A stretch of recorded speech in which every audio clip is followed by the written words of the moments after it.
달라진 인생 후반전을 산다면 내 인생 점수도 달라집니다. 인생 스코어가 여러분과 함께합니다. 안녕하세요. 저는 올해 68살 할머니입니다. 오늘 이렇게 사연을 전하게 된 건 제 삶에서 가장 힘든 일을 겪었기 때문입니다. 바로 며느리와 아들 때문인데요. 지금 이 순간에도 가슴이 미어집니다.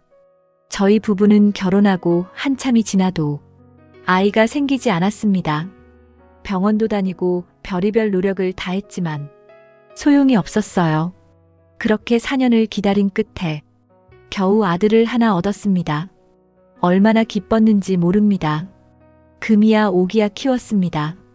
땅에 발 딛는 것도 조심스러워 항상 품에 안고 다녔어요. 아이가 원하는 건 뭐든 다 들어줬고 혹시나 다칠까봐 늘 보호했습니다.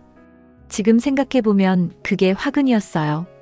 아들을 너무 귀하게만 키운 게 저희 부부의 가장 큰 잘못이었습니다.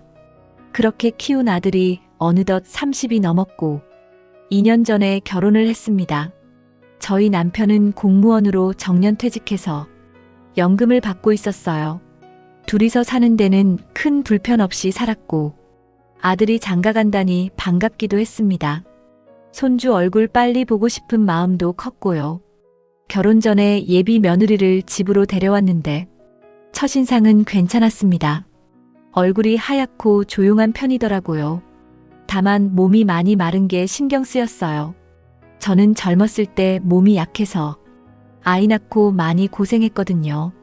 그래서 며느리가 건강했으면 했는데 아들이 좋다고 하니 어쩔 수 없었습니다. 며느리는 말수가 적고 굉장히 예민했어요. 저희 집에 오면 음식을 차려줘도 거의 손을 대지 않았습니다. 입맛이 없다고만 하더라고요. 처음엔 기분이 좋지 않았지만 요즘 시대가 어딘데 조선시대도 아니고 편한 대로 하라고 했습니다. 결혼하고 나서는 잘 사는 것 같았어요. 저희도 특별한 일 아니면 아이들한테 연락 안 하는 편이어서 조용히 지냈습니다. 그러던 어느 날 전화가 왔습니다. 며느리가 임신했다는 소식이었어요. 정말 기쁜 마음으로 축하했습니다. 고맙고 흐뭇했어요. 적적하던 차에 임신 소식을 들으니 그렇게 반가울 수가 없었습니다. 10달을 기다려 손주가 태어났고 병원에 찾아가 산후조리에 보태라고 용돈을 두둑하게 쥐어주고 왔습니다. 손주는 정말 예뻤는데 며느리 눈치가 보이더라고요. 워낙 예민한 며느리라 신경 쓰일까봐 오래 있지 않고 나왔습니다. 그런데 아들 녀석이 따라 나오더니 뜬금없이 물었습니다. 아이 돌봐줄 수 있냐고요. 아이 낳은 지 며칠 되지도 않았는데 뭐가 그렇게 급하냐고 했더니 며느리가 직장 때문에 걱정이 많다고 했습니다. 아이를 너무 빨리 낳은 것 같다며 집에서 애만 키우면서는 못 산다고 매일 밤 운다는 거예요. 친정 부모님은 두 분 다 일을 하셔서 아이를 봐줄 수 없으니 엄마가 봐주면 안 되냐고 사정했습니다. 집에 와서 남편이랑 상의했는데 남편은 강하게 반대했습니다. 이제 은퇴하고 둘이서 여행 다니면서 살고 싶은데 몸도 약한 내가 아이 돌보다가 병이라도 날까봐 걱정된다고 했어요. 그리고 며느리가 워낙 예민해서 아이 돌보다가 계속 부딪히지 않겠냐며 아이 돌보는 사람 찾으라고 하라고 했습니다. 그때 남편 말을 들었어야 했는데 지금 생각해보니 참 후회됩니다. 아들이 계속 전화해서 졸라댔고 저도 차마 거절하지 못하고 그러겠다고 승낙해버렸습니다. 사실 손주가 눈에 밟혀서 보고 싶은 마음이 더 컸던 것 같아요. 며느리는 출산휴가 3개월이 지나자 손주를 데리고 왔습니다. 그때부터 진짜 육아가 시작됐어요. 정말 힘들었습니다. 밤에 잠을 잘 못 자는 손주 때문에 저도 잠을 제대로 못 잤고 끝이 없는 육아 활동에 진절머리가 나기 시작했습니다. 남편이 많이 도와줬지만 손주를 맡긴 뒤로 남편과 다툼이 잦아졌어요. 며느리가 사사건건 전화로 취조하듯이 묻거나 명령조로 말해서 남편이 아주 못마땅해 했거든요. 그러다가 사건이 터졌습니다. 어느 날 며느리가 집으로 와서 남편과 저를 보며 말했습니다. 어머니 며칠 후에 CCTV 설치하는 분이 올 거예요. 그럼 안방이랑 거실에 설치하시면 돼요. 그 말을 듣고 있던 남편이 참았던 게 터진 것처럼 화를 냈습니다. 이 집이 내 집이냐? 누구 마음대로 CCTV를 설치해. 그런데 며느리의 다음 말이 더 가관이었어요. 아니, 저는 어머님이 제 이야기를 잘 못 알아들으셔서 아기 상태를 CCTV 보면서 설명하려고 그랬죠. 그런데 왜 화를 내세요? 남편은 어디서 배워먹은 행동이야. 우리가 가만히 있으니 아주 얕잡아 보네. 그렇게 못 믿겠으면 네 자식 네가 키워. 그랬더니 며느리가 엎어져 울기 시작했습니다. 한참 울더니 벌떡 일어나 아버님이 도대체 왜 화를 내시는지 모르겠다고 했어요. 옆에서 보고만 있던 아들놈은 도리어 저희에게 따졌습니다. 자기 마누라한테 왜 그러냐고 역정을 내는 거예요. 참 기가 막히더라고요. 제가 말리고서야 일단락됐지만 남편은 손주를 그만 보내라고 성하였습니다. 저도 참 힘든 시간이었어요. 며느리가 예민한 줄은 알았는데 직접 부딪혀보니 상상했던 것보다 훨씬 심한 정도였습니다. 주말에 며느리가 우리 집에 오면 집에 먼지가 너무 많아서 아이 호흡기에 안 좋다고 했습니다. 어머님 환기 제때 시키고 있죠. 아이 분유병 속이 청결하지 않은 것 같은데 소독하고 있어요. 무슨 검사관이 조사하듯이 말하더군요. 방바닥에 머리카락 하나 떨어진 걸 보고 아이가 먹으면 어떻게 하냐고 잔소리를 했습니다. 그때쯤 저도 인내심이 바닥났어요. 며느리에게 말했습니다. 나는 청결하지 못하고 부지런하지도 못해서 못 키우겠어. 내 자식 내가 데려가서 키워. 그랬더니 며느리가 저를 보고 그럽니다. 어머니 아버님이 돈이 많으셔서 유산 주실 게 많이 있으시면 저도 집에서 애만 보고 살고 싶어요. 근데 어머님 아들이 능력이 안 돼서 제가 돈을 안 벌면 집은 언제 사고 애는 무슨 돈으로 키워요. 다른 집들은 시부모님이 집 사주셔서 시작부터가 달라요. 아들놈은 옆에서 가만히 보고만 있고요. 진짜 기가 막혔습니다. 아니, 요즘 애들은 다 이런 건가요? 그날 아들 며느리를 보내고 남편 붙잡고 한참을 울었습니다. 저희가 집을 못 사줬지만 전세 구해서 그 집에서 살고 있는 게 못마땅했던 건지 그 전세집 명의가 아들 명의가 아니고 제 명의라서 그런 건지 잘 모르겠습니다. 저는 하나밖에 없는 아들이고 그 정도 여유도 있고 하니 아들 명의로 집을 사주자고 했지만 남편이 한사코 말렸거든요. 아들이 독립심이 생길 때까지 그러는 게 아니라고요. 만에 하나 과부되어 혼자 남게 되면 돈 없어 애물단지 취급받는다고요. 며느리가 하는 행동을 보니 남편 말이 맞았다는 확신이 들었습니다. 그 뒤 우리 부부와 며느리는 극도로 사이가 나빠졌습니다. 사실 며느리가 밉게 나오니 손주도 예뻐 보이지 않더라고요. 클수록 더 힘들게 하고 저도 건강이 많이 좋지 않아서 걱정이 많아졌습니다. 그러다가 큰 사건이 벌어졌습니다.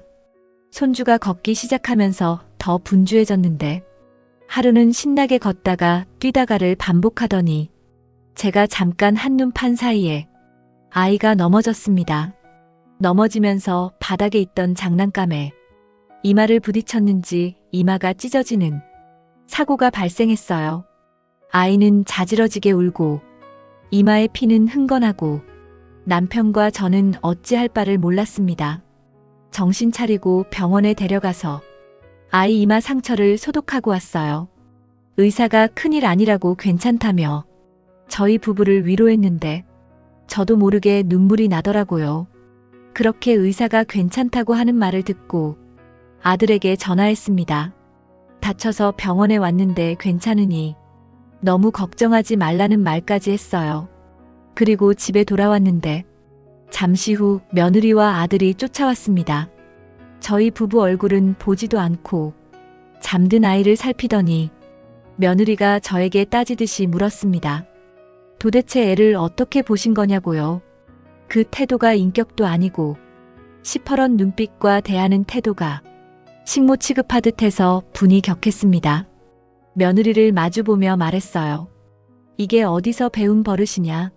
내가 잠깐 한눈 파는 사이 순식간에 애가 넘어진 것이고 어린아이는 넘어질 수도 있고 그러면서 크는 게 아이라고 했습니다. 그랬더니 번개 같은 속도로 며느리가 제 뺨을 내리쳤습니다. 하도 귀가 막혀 멍해졌어요. 그리고 제게 말하더군요. 애 옆에서 시도 때도 떨어지지 말아야죠. 그게 애 보는 사람 기본 아닌가요? 저는 그때까지도 너무 놀라서 멍해 있는데 옆에 있던 남편이 며느리의 뺨을 똑같이 내리쳤습니다. 살다 너 같은 못된 년은 처음이다. 남편은 원래 욕이라고는 하지 않는 사람입니다. 그런 남편이 욕을 하며 며느리와 아들에게 나가라고, 어서 나가라고 했어요. 앞으로 너희들 안 보고 살아도 되니까 당장 꺼져라고 소리쳤습니다. 그 와중에 아들놈은 우리 마누라 왜 때리냐고 남편에게 대들었습니다. 막장도 이런 막장이 없었어요. 창피하고 억울해서 말로 표현할 수 없습니다. 자식 잘못 키운 저희 잘못이죠. 그날 밤 우리 부부는 평소 먹지도 않는 소주를 사다 놓고 둘이 마시면서 밤새 울었습니다. 그리고 다음 날 남편이 말하더군요. 그냥 자식 없는 셈 치자. 며느리 욕할 필요도 없어. 요즘 세태가 그런가 보다. 우리 집 말고도 집집마다 더한 집안도 있을 거야. 자식 잘못 키운 내 잘못도 크지만 공무원 하면서 죽으라고 일만 하고 재테크에 신경 못 쓴 내 잘못이 한몫한 것 같네. 그 와중에 아들놈은 다음 날 아이 어떻게 할 거냐고 저에게 전화하는데 이런 미친놈을 자식이라고 제가 지금까지 애지중지 키웠네요. 우선 남편이랑 휴대폰 다 꺼버리고 짐을 쌌습니다. 저희는 큰 돈은 없지만 지금 있는 돈이면 앞으로 충분히 먹고 살 정도는 됩니다. 그냥 우리는 우리들끼리 살기로 결정했어요. 그리고 부동산에 전화를 해서 아들놈이 전세로 살고 있는 집 전세를 빼달라고 했습니다. 급하니까 최대한 빨리 빼달라고요. 저희는 그렇게 아들 며느리 모르게 아무도 모르는 남쪽 바닷가 지방으로 이사하기로 결정했습니다. 아들이 살고 있는 집을 다른 사람에게 전세 내놨다고 하니까 아들 집에 난리가 났죠. 부동산 사장님이 무슨 일이냐고 궁금해 하더라고요. 그 뒤 아들놈이 전화를 하고 난리가 났습니다. 전화통에 불이 나더라고요. 조금 있으니 며느리도 전화를 합니다. 전화를 안 받으니 문자를 해서는 잘못했다, 잠깐 생각이 못 미쳤다. 다시는 안 그러겠다, 용서해달라고 했어요. 대꾸를 안 하니까 그 다음 날 어머니가 어떻게 이러실 수가 있느냐. 이혼하겠다라고 협박도 했습니다. 조금 있으니 동네 사람까지 전화를 하고 아주 발등에 불이 떨어졌겠죠. 그렇게 저희는 휴대폰 꺼놓고 며칠 후에는 폰 번호까지 싹 바꿔버렸습니다. 그리고 지금은 작은 중고 캠핑카 하나 계약했어요. 둘이서 여행 다니면서 조용히 살 거예요. 마음은 편치 않습니다. 생각할수록 분하고 너무 슬퍼요. 그 뒤 자식놈과 며느리가 어떻게 되었는지는 소식을 모르고 있습니다. 귀한 자식 키운 정이 그립고 가끔 손주가 보고 싶지만 마음을 내려놓고 미련을 지웠습니다. 며느리한테 뺨 맞은 엄마를 모르는 채 하는 아들을 생각하니 자식 교육 잘못 시킨 내가 죄인이고 내 팔자가 원망스럽습니다. 어쩌겠습니까? 이왕 이렇게 된 거 다 잊고 살려고 합니다. 저 마음을 어디 하소연도 못하고 실어보낼 수 없습니다. 밤마다 우는 소쩍새 울음소리에 내 한숨 몰래 스며들게 하고 싶습니다. 자식 잘못 키운 엄마가 신세 한탄하며 눈물로 썼습니다. 고맙습니다. 오늘 영상이 공감이 되셨다면 구독과 좋아요, 알림 설정까지 꼭 부탁드립니다. 감사합니다.